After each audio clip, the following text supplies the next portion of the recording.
নমস্কার, আমি শাশ্বতী চ্যাটার্জি। আজ আমার নিবেদন মন্দিরের বিশেষত্ব। একটি গ্রামে খুব সুন্দর একটি শিব মন্দির ছিল।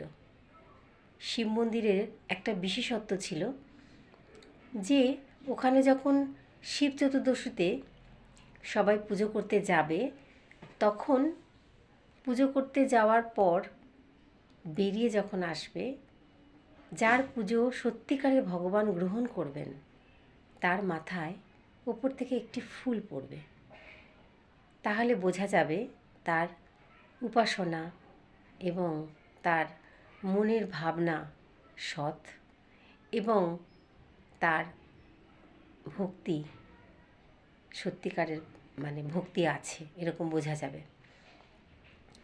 তো ওই মন্দিরে সবাই লাইন দিয়ে রয়েছে শিব পুজো দেওয়ার জন্য শিব চতুর্দশীর দিন। আর অনেক বড় লাইনের মাঝখানে একজন বৃদ্ধা ছিলেন।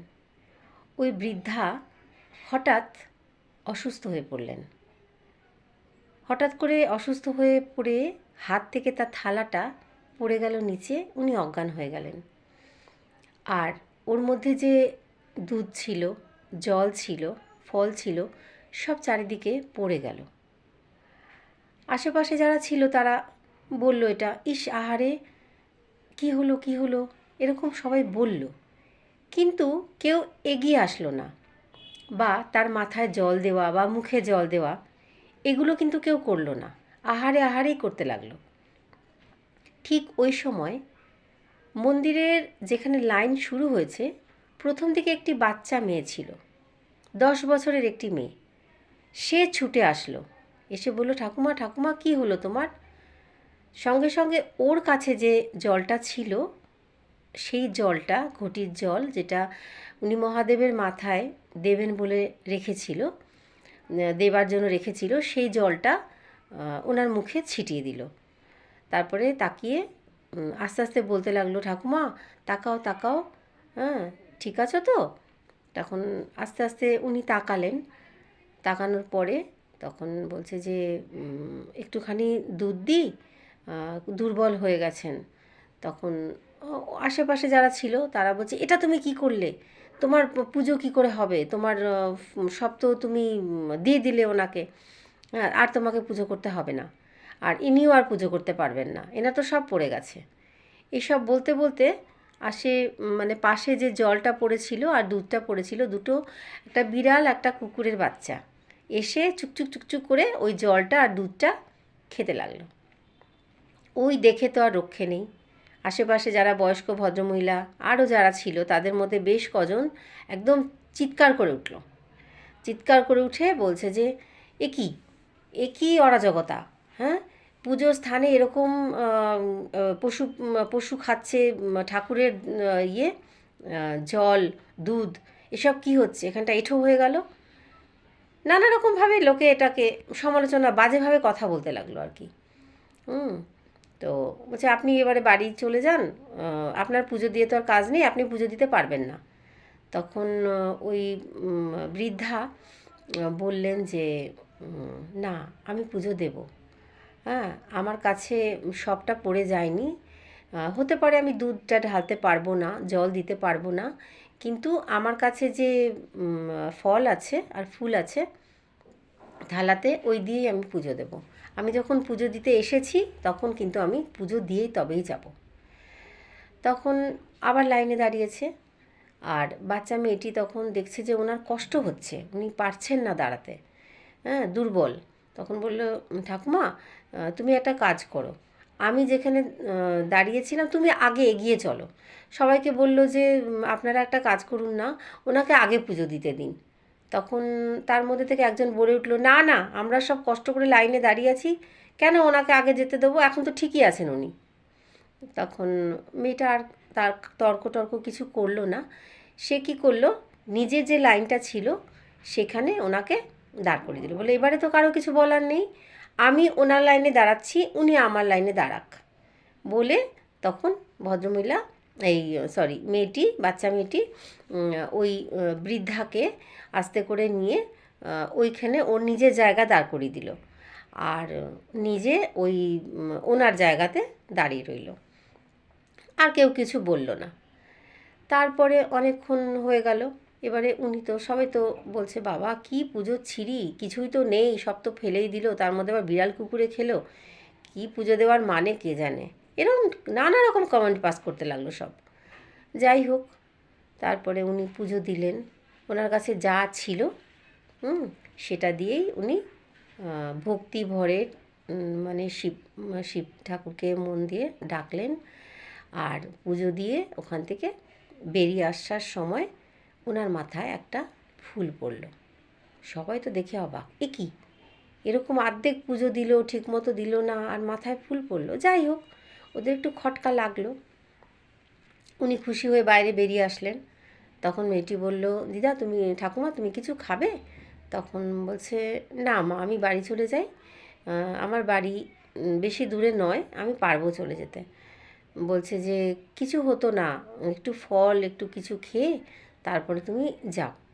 তখন বৃদ্ধা বললেন যে না থাক মা, তুমি আমার জন্য অনেক করেছো, আমি যেতে পারবো। করে বলে তখন ওখান থেকে উনি চলে গেলেন। তারপরে অন্যরাও পুজো দিল, সবাই পুজো দিল, কারোর মাথায় ফুল পড়লো না। তারপরে যখন মেয়েটির সময় এলো, ও যখন পুজো দিতে গেল, পুজো দেওয়ার পরে কিন্তু ওর মাথায়ও একটি ফুল ঝরে পড়ল।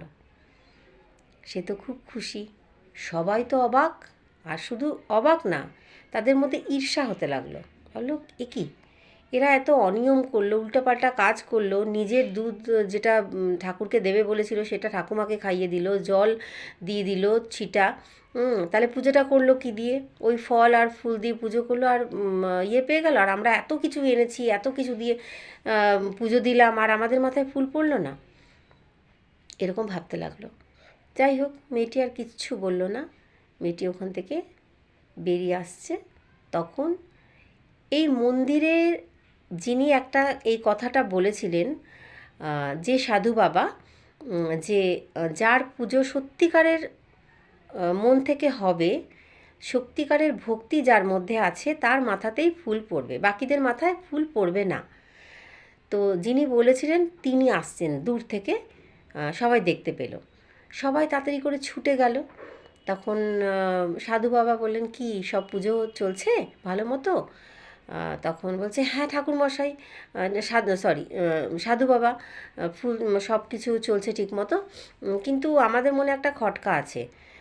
আপনি যে বলেছিলেন যে ফুল তার মাথায় পড়বে যে ভালো করে পুজো দেবে, ভক্তিভরে পুজো দেবে, হ্যাঁ, তো এই দুজনের মাথায় ফুল পড়লো এখনও পর্যন্ত, বাকিদের কথা জানি না, কিন্তু আমাদের তো মাথায় কোনো ফুল পড়েনি, আর আমরা কত কিছু এনেছি, ফল মিষ্টি, এত এত দুধ, এত কিছু দিয়ে পুজো দিলাম, আমাদের মাথায় তো ফুল পড়েনি। তখন সাধু বাবা কিছুক্ষণ চোখটা বন্ধ করলেন, বন্ধ করে তারপর আস্তে করে তাকালেন, বলছেন যে তোরা কি ভাবিস যে তোরা অনেক ফল, অনেক ফুল, হ্যাঁ, অনেক মালা সব কিছু দিয়ে পুজো দিচ্ছিস, হ্যাঁ, সোনা দিচ্ছিস, রূপো দিচ্ছিস, তাতে ভগবান তুষ্ট? না, ভগবান সেটাতে তুষ্ট হন না।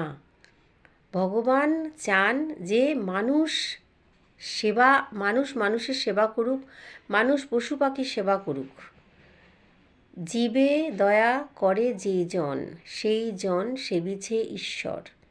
তাহলে তোরা অপমান করেছিস দুজনকে, তারা কিন্তু ভালো কাজ করেছে, ভেবে দেখ।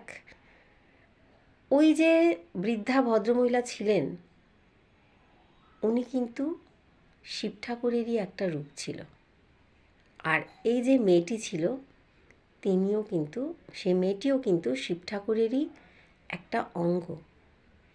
পরীক্ষার জন্য ওদেরকে পাঠানো হয়েছিল, দেখ আশেপাশে খুঁজে ওদেরকে আর দেখতে পাবি না।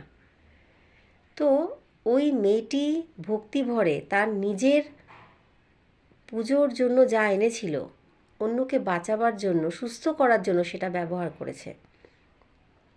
ভগবান তো সেটাই চান, কিন্তু তোরা সেটা করিসনি, তোরা অপমান করেছিস।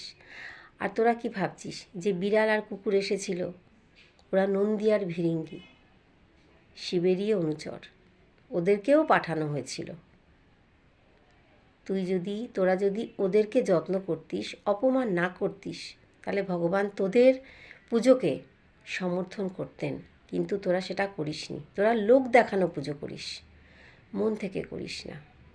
আসল পুজো এতজনের মধ্যে ওই বৃদ্ধা আর ওই মেয়েটি, এদেরই পুজো আসল পুজো ছিল। ওরা ভগবানেরই অংশ ছিল। এটা ভগবান তোদেরকে একটা শিক্ষা দিল। বন্ধুরা, সব মানুষ পুজো দিলেই তার পুজো যে ভগবান নেবেন তা কিন্তু নয়। মানুষ মানুষের ভালোবাসা, শ্রদ্ধা, আশেপাশে যারা আছে তাদের সাথে ভালো ব্যবহার করা, তাদের যত্ন করা, এটাও ভগবান খেয়াল করেন। শুধু নিজেরটুকু দেখলেই যে হবে তা কিন্তু নয়। শিব ঠাকুর তারই পুজো গ্রহণ করেছিলেন যারা সত্যিকারের মন থেকে সবার মঙ্গল চেয়েছেন আর মঙ্গল করেছে, তাই জন্য তাদের মাথায় ফুল পড়ল। এই হচ্ছে বিশেষ মন্দিরের গল্প। কণ্ঠে ও কাগজে কলমে শাশ্বতী চ্যাটার্জি।